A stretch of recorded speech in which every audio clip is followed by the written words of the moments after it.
इशै नोमाई की ताइबंगसिदा SS Entertainment ना अदोंगिदमक ngasi amuk puduna lakchari anouba episode ama Northern Indian Classical Music ta Sangit Swar tarani thoigi manungda Sangit Swar taret na punchinduna semba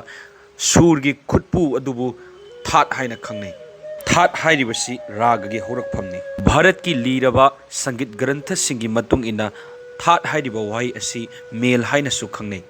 Pandit kaya amagi khetnaba wakhanon leirabasu Hojik hojik chatnariba Pandit Vishnu Narayan Bhat Khande gi matung ina North Indian Classical Music ta that tara lei Makhoi sing adudi mathang shitna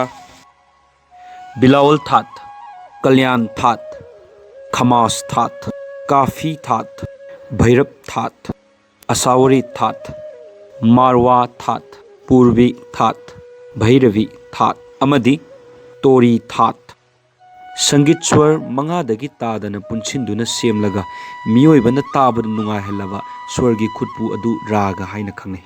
aduga amana mamangda panjakhiba that taradagi maming loduna pokhiba raga tara adubusu ashraya raga haina khangnei raga mabu sakpa natraga khongma matamda khwaidagi hena sijnariba khwaidagi maru oiba sangit swar adubu badi kowi badi swargi hek mathangda khwaidagi sijnariba swar adubuna samwadi kowi Badi swar, samwadi swar nataba raga du sinariba lemhoriba swar atei aduna anubadi swar kawi raga amada changba yadaba hek changma matamda raga dugi masak olhanba swar sing adubuna biwadi kawi iten tenba mawongda raga amabu yamna laina masak takliba raga amagi signature oiba tune adubu pakar haina khangnei khudam oina raga yaman that kalyan gi raga mani magi badi swar naga samwadi nani Anubadi Swarna Sa Re Ma Tibra Pa Amadi Dhani Magi Biwadina Rega Dhani Komal Amadi Shuddhama Raga Sibu Sakpagi Matamna Numidangi Ahanba Yuthak Aduga Zatina Sampurna Aroha Rega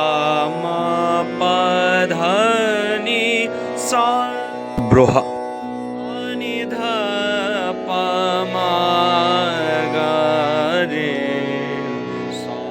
Pakar